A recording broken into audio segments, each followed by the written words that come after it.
And we are back.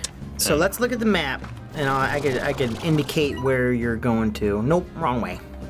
Go. I think I have an idea. You said west, right? Yeah, west end. So we're looking for the honey slime. Maybe. The big boy honey slime. Yeah, I'm gonna try over this way. All right. Making my way through the forest, frolicking through the trees. I like your song. Top 10. More fruits. Can't get them. Damn it. They're pogos. Can't get them. You're full. Damn it. Full of it, Sam. Full of it. Full of bullshit. Well, mostly because you have a honey slime in your inventory. Yeah. And are you keeping the hunter, or what's the plan with the hunt boy? Yeah, I'm gonna try and meld him with another. Because remember, he makes a really, really good one. So if I can mix him and honey, that'll be bank. That would be bank. I like your thought process. Get up. Minus maybe the tar in the area. There he is. Okay. Yeah, found him. I did it. You did it. There you go. Get to him. Get to him. Look how happy he is. He's adorable. Hey, buddy. Eat up. That's going to be good. Eat up. Is his favorite type pogo fruit? His favorite type is fruits. Okay. Well, that was 30. 35. You might get him on this one. No. Nope. I couldn't tell if... God! Fucking... I don't think he does anything with the Gordos. He can't, right? Fucking bastards. Get out of here. There's more fruit here. Yeah, but you're gonna have to be careful, because they're gonna try and eat your body. They're gonna be like, delicious, delicious LeBeau. That's our favorite food. Oh no, why'd you shoot the fruit? That wasn't fruit, that was a stone, poke, plort, plop, plip. It was a plort. Yeah. That's fruit. I thought that was a pogo fruit you were shooting. No. I didn't look. My bad. Let's get that fruits. You can't be that far off. I mean, you're more than halfway. Did you say 75 though? You're more than halfway if they count as one. It's true. You just did like 34, 35. So now that you have all these, I'd say you're more than halfway to getting there if you only need, you know, if every one of them counted as 2. But obviously they didn't, because you would have already been fucking done. Yeah, that's true. Let's try and go this way, I guess? Yeah. I mean, you've pretty much eaten a lot of the fruit in the area too, so. There you go. Nice. Got the high ground. I was gonna look up how to get rid of those, how to open up those treasure things. Feed him! Feed him! Feed him what? Carrots. Oh, Remember all the times it said carrots? No, I did not. Sorry. You didn't have them on hand anyway. I don't think you would have been able to get them fast enough. I was gonna look up the treasure pods, huh? And I never did. Right into it. No, you didn't.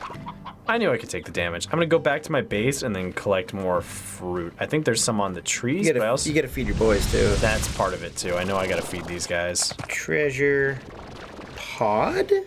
Eat up, boys. Yeah, just gotta look and see which ones like need food. They all look pretty fucking happy actually. They do, but I'm gonna feed them a little bit, get some more money. How do we open up the treasure pods? Come on, internets. Opening them. Here we go. To open treasure pods, you must obtain treasure crackers from the vacpack upgrade terminal. Oh my god, they cost 4,500, 9,000, and 2,500 for different levels. That's a lot. Yeah. But you can open all your green pods, which is pretty much everything we've seen. I think we've seen a blue one too. But we can go back and collect all of them if we spend that money. But it's up to you. I don't know what they really have inside of them. Treasure pods located by zone. Opening them. Each one where you will reward Beatrix with a unique blueprint for slime science gadgets. Okay. Now, hopefully these guys can merge. You also get money from them too. You also can get money from them too. Nice! It's a honey what bandit. do you call that? It's a honey bandit. Honey bandit. Oh shit! Get a roof on that son of a bitch. You need a roof. Yep. You don't have enough money. Damn it. Yeah. Hold on. You spent it. Spent it. I can get more money. Just let me go I guess. ahead. Wait. You have roofs on the other 3 though, right? Yeah. It wouldn't be the end of the world if he escapes. You know, it wouldn't tar up your place. I know, but he's super rare. I get you. But what are you gonna do? I got plenty of money. Do you? Yeah. Do ya? I just gotta make sure I turn all this in really quick before he escapes. Don't feed him until you have that roof on, because I think he does like a big happy explosion and jumps up super high when you feed him. Right. What is that behind you? Where's what behind me? The thing that's behind you. Hold on. We need to get these parts. Hence the what is that behind you thing. There was something What? on the ground behind you. You looked every direction but where you were was behind you. It's a fort. Where's what behind me? I don't know until you turn around, Sam. Like I can't fucking see it, man. Sorry, I'm a man on a mission. I could tell. You get single-minded tunnel vision when you're in there. You're like, I need money. I need it. I need it. So have we agreed upon that plorts are their poop? And that we're pretty much poop Plorts are farmers? poop. We're poop farmers. We're manure farmers. There you go. Air net. There we go. That'll catch him, and then you can feed the other ones. Or just feed him. Oh, he's so happy. Look at him. All right. We also need a port collector. That'll help. That way you don't have to fucking go in and try and hang out with him. Yep. Although, I don't think he would do anything. Ooh, we got 2 now. Mm-hmm. Whoa! Thank God we got that air net on top. No kidding. He fucking... No, you need to feed these guys. See, some of them are sick. There we go. Or, like, angry? I don't know what face. It looks more like that face that you would, like, associate with sex than anything. Because they're very anime kawaii, but like truly. They're pussy face? They're. Because they're pussycats? No, Sam. They're honey pussy face. Casey, that's your boyfriend. He heard you mentioning honey pussy. He doesn't know I broke up with him yet. Well, if you ghost him, I don't think he's gonna ever find out. I'd never ghost him. You haven't talked to him. That's ghosting. I told him and he just doesn't get the point. He hasn't returned. You haven't returned any of his letters. He's sending them to you. You know what postage is like to get a fucking letter to the faraway range? So many Or the hints. far range. Okay, get some of those. Now out you of can there. feed your big bandit boy.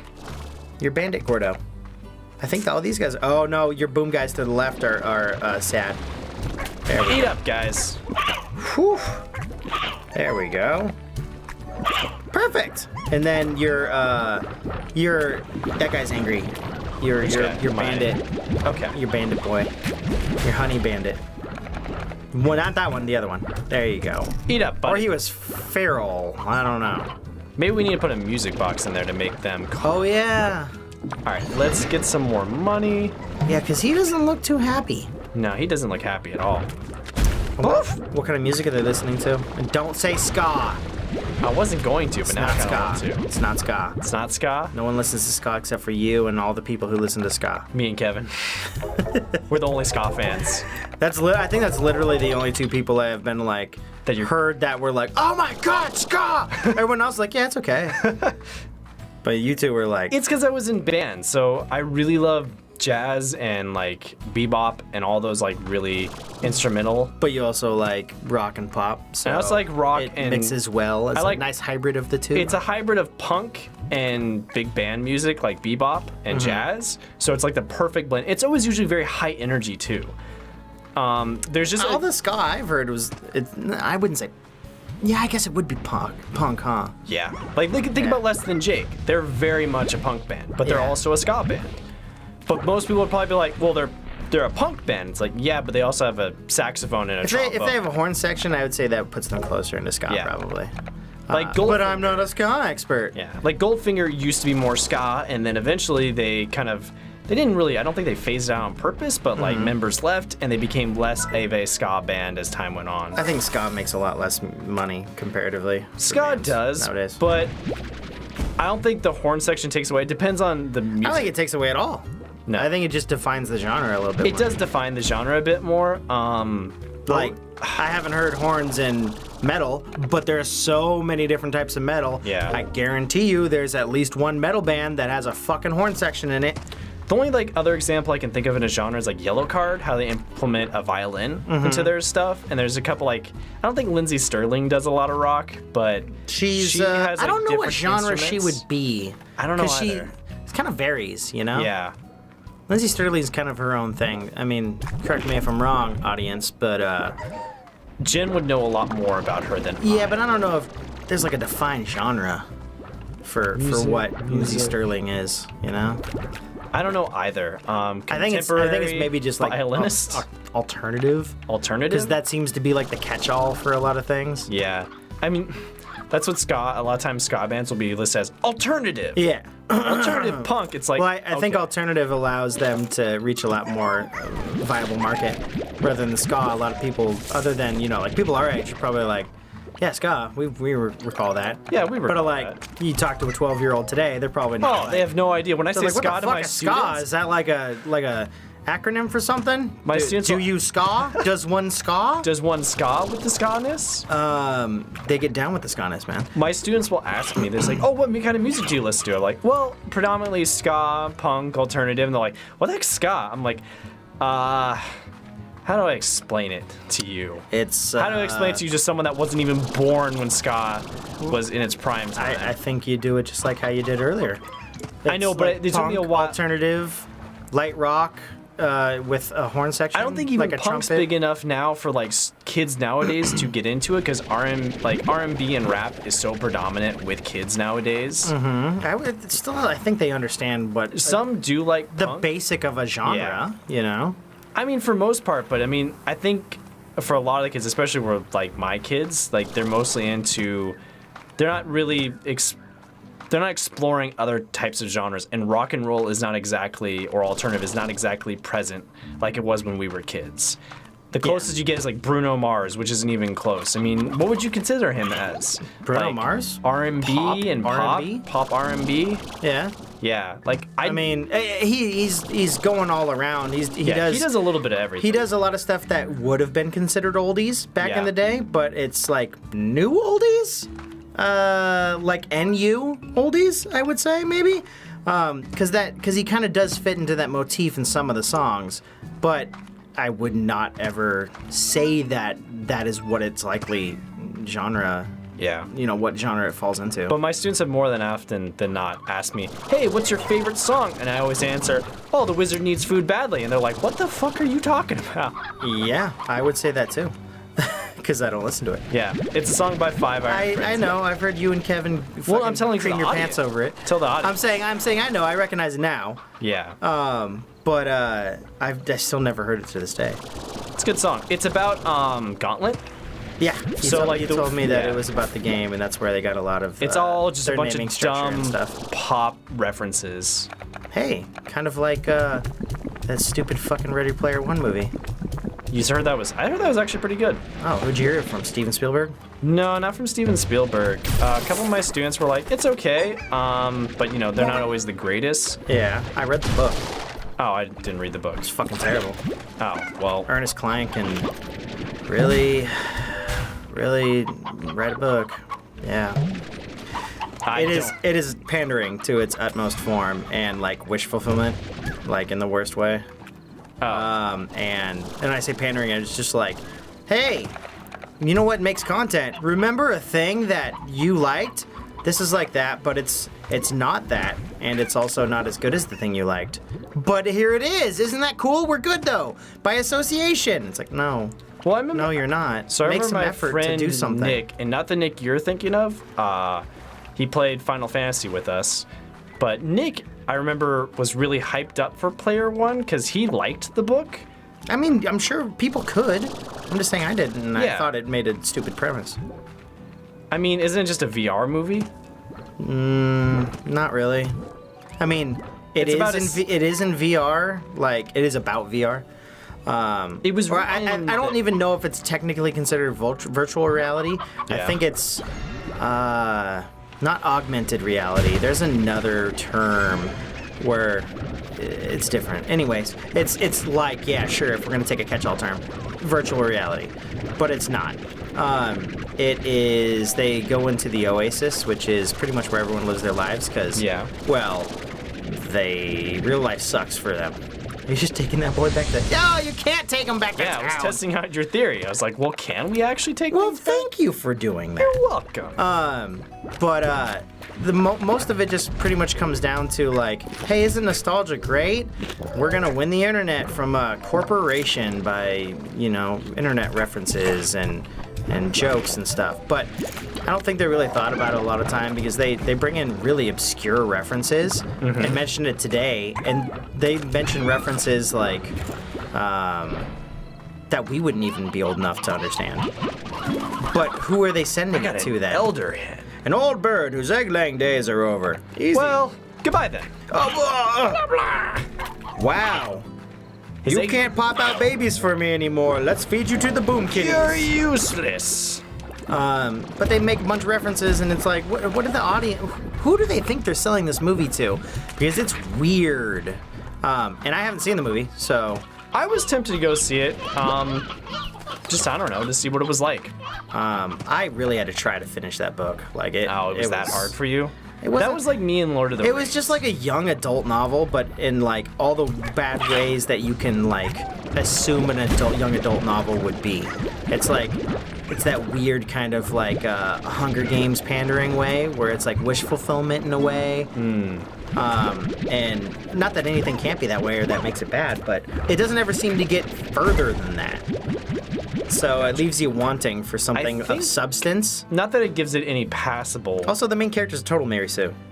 Oh, I think that book was written in the 80s. That doesn't give it a pass. No. When was that book written? Fucking like 2011? I think it was written before that. No. It was written in... When was Ready Player One written? Things you can ask Siri. Yeah, let's see what Siri has to say. I'm actually gonna look it up because I think she's on silent right now. I could have sworn he wrote that book like in the 90s. Like it's a fairly old book, like late 90s, not even early close. 90s. Well, I don't know. I don't know much about reading. It is written. It was written in 2011. Oh wow. And yeah, Ernest Cline. But hey, man, he has a movie. I don't, so fuck it. Yeah. Also, Steven Spielberg is like, I can't wait to direct this film, and he really wanted to do it. It's like, oh, cool. And somebody made the point that there's like 11 minutes of fucking real live action, and then everything else is computer generated. So they were laughing, saying stuff like, you know, how would you like this? You know, Steven Spielberg, and it's just a bunch of guys doing, you know, computer graphics and stuff. And it's like, what do you need him there for if he's not physically doing anything? I mean, because that would all be the photography guy's job. That's not entirely true. I forget what the title is. Like director of photography. Director of photography. That would be more his job than anything. I mean, so much of it is done now through green screen acting. He'd still be there directing the actors. I don't think any of it was like mocap or anything. I think it was 100%. I might be wrong there because I haven't seen the movie. I've read the book. That's gotta be false. Because I mean, the actors are participating in the events. I can't imagine. I don't know, man. I don't know. But that seems unlikely to me. I can imagine a lot of the scenes were just director of photography and like the animators doing their thing. Like when the Iron Giant shows up, like he did in the trailer. I imagine, he's not actually there, but then there's another person. I imagine there's some mocap going on, but it seems like it's a big, I don't want to say fantasy film, like not fantasy in the sense of Sci-fi? fantasy. No, but like you said, wish fulfillment, a wish fulfillment fantasy. Yeah. Hey, Well, all the these main characters together. The main character's a total fucking Mary Sue, and there's a bunch of plot conveniences that explain stuff. Yeah. Like, oh, you know, I knew that they were gonna try and do this, so I went ahead and went into there in secret without you guys seeing it or knowing it to plant these things that would help me in the exact situation that's happening. It's like, wow. Not that, you know, we have any point to talk about suspension of disbelief in a movie about, you know, all these crazy characters coming together and it's a sci-fi fantasy fucking whatever movie, but that's a big suspension of disbelief for like how smart in planning and structure that you are. Where was that door? What the slime door? Yeah, the slime door. Is it over that way? I actually can't remember. I'll have to look it up, but we'll have to look it up next time. Beep up boop. Yeah, it's right there. Right where? Right where the land meets to the new area. Oh yeah. Wouldn't that be where a door would be? Now I remember. I think we can go one or two more recording sessions and probably be done. Yeah, I think so. Game. I think we're getting a good little bit so far. Yeah, and after this we can do something else.